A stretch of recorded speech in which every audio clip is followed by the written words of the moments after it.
What's up, guys? MaksWerks here, and today we are going to review EvoMoto's 1996 DR650, which we bought a week ago, and I rebuilt for him in my garage. So, let's just go ahead and jump right into it. 1996 Suzuki DR650. You're looking at a 649cc single that produces right around 40 horses, right around 40 pound-feet of torque. It's air and oil cooled, which is why it produces so little power, such big displacement. And to put it in perspective, here are the dyno charts for this bike, and I'm comparing it to the WR250 that I have in my garage, and you'll see that they basically make the same amount of power and very close to the same amount of torque. The difference is this bike starts making most of its torque, like 80% of the torque, from 2,500 RPM upwards, whereas the WR makes peak torque right around 8,000 and peak horse right around 8,000. This bike doesn't even rev to 8,000. It just doesn't. And the funny thing is this bike that I'm sitting on specifically is pretty hopped up in the sense that the previous owner put like a 40+ millimeter race carb from a 450 on it. They have a power bomb exhaust.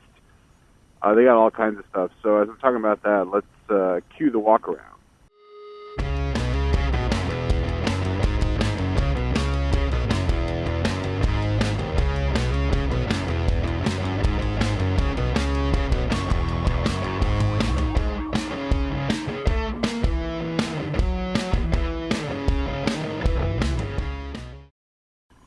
Alright, now that you guys know what this bike looks like, let's talk a little bit about what it is. Because normally in motorcycles and motorcycles in general, the larger the displacement, the more power it makes. So most adults, or at least for dirt bikes, start off on like a 250. And they do that for a couple of reasons. The first is that it doesn't make crazy amounts of power, just like this bike doesn't. And it doesn't make it like real low, so you got to rev out of it. So you get to learn how to properly ride a motorcycle. And they're very light. So speaking of lightness, this bike weighs 325 pounds. 325 pounds.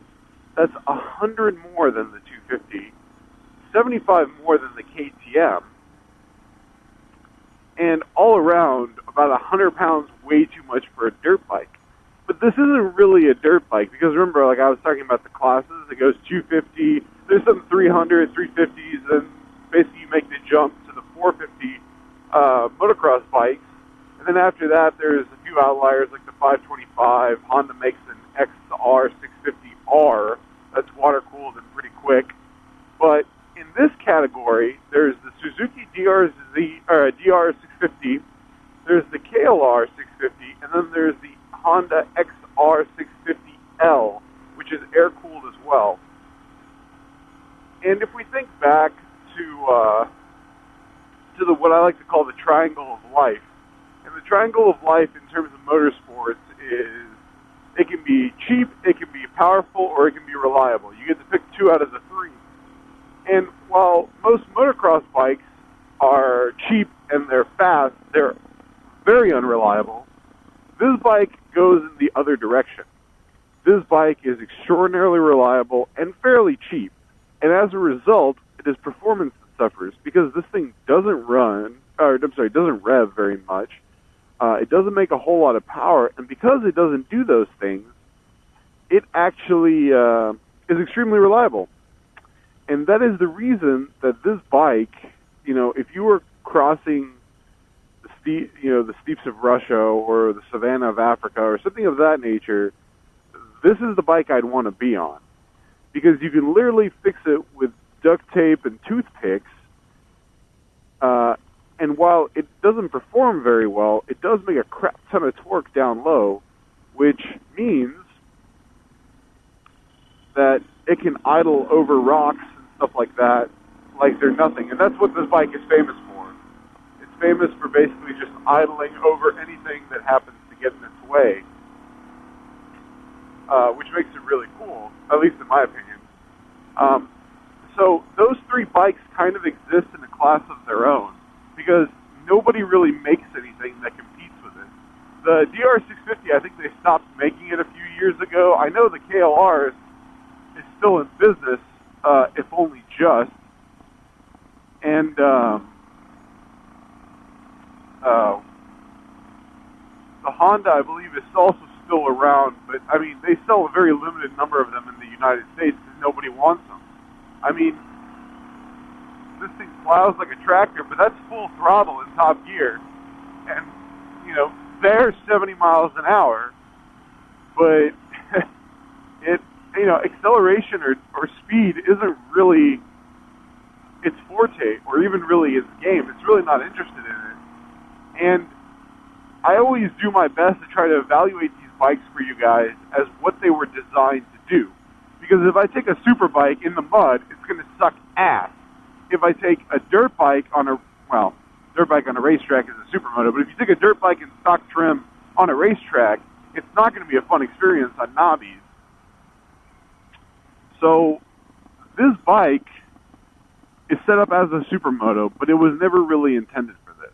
It was intended strictly as a dual sport in places where roads are the exception, not the rule.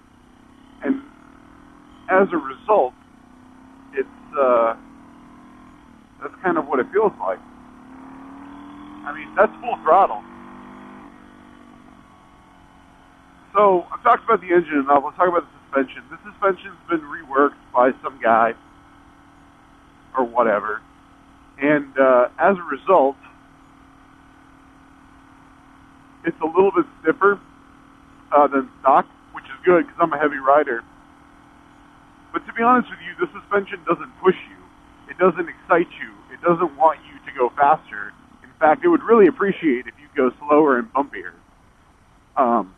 But it soaks up the bumps really well. It's an old school conventional fork.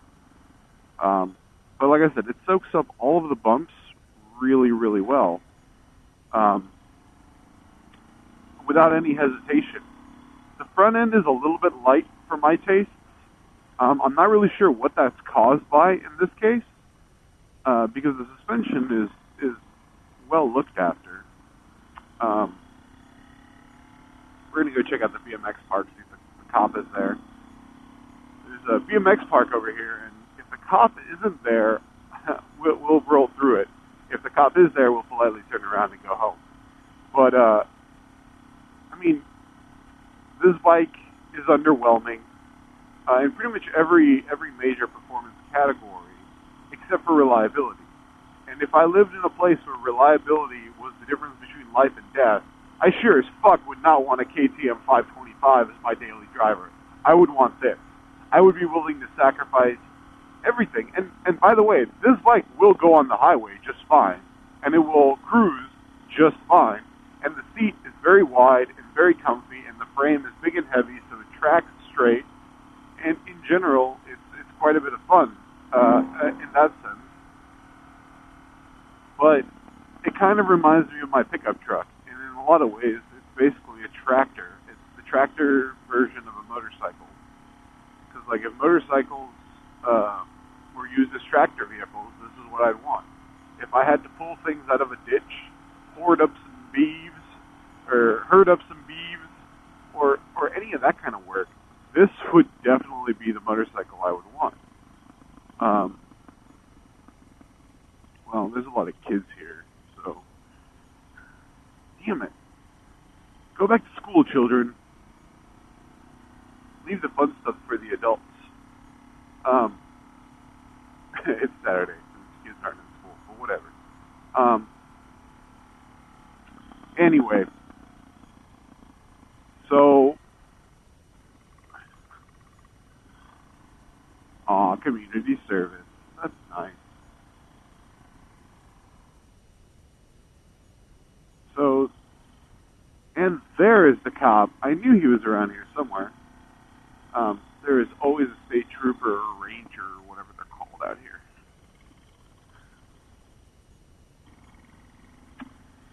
Anyway, so as we continue about things I don't like about the bike, the transmission in here is extraordinarily clunky.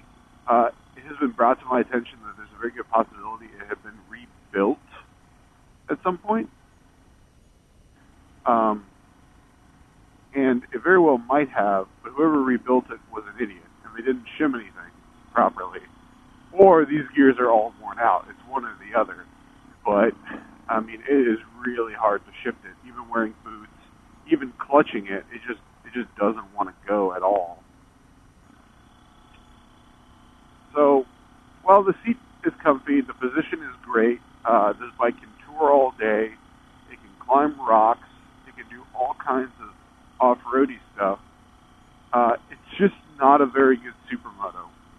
In fact, it's quite possibly the last bike you'd want to convert for a supermoto.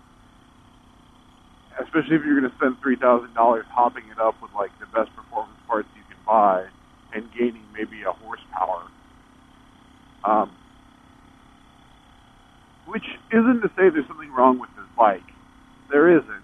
It does exactly what you would expect it to do, exactly as you would expect it to do it. The problem is that it just doesn't really fit in the urban environment. Or I guess it doesn't really fit in the suburban environment. Because if you were in the city, which is what its owner wants to use it for, if you were just in the city and you were sitting in stop-and-go traffic all day and you wanted a bike that wasn't going to overheat, that was going to be comfortable to ride, and easy on the budget, this is actually not a bad option, strictly speaking, because it's real solid. It's air-cooled, but it's designed for reliability, so it can literally stand and idle on its own for hours. So traffic doesn't really scare it. And it probably gets pretty decent fuel economy. Obviously, I haven't had it long enough to put that claim to the test, but I'm sure that it does. And while the clunky transmission would drive me crazy, that might be more of a symptom of this bike, which was made into a supermoto, and God knows what happened to it, as opposed to a DR-specific issue. I do know that there are plenty of guys that have put over 100,000 miles on these things. Now, I don't know of any WR450 that has 100,000 miles on it, especially not one that has 100,000 miles on the original engine. There might be a few chassis out there that have those kind of miles, but there's no way anybody's got a WR450 with 100K on the original engine. Not even on the original bottom end. Forget about it.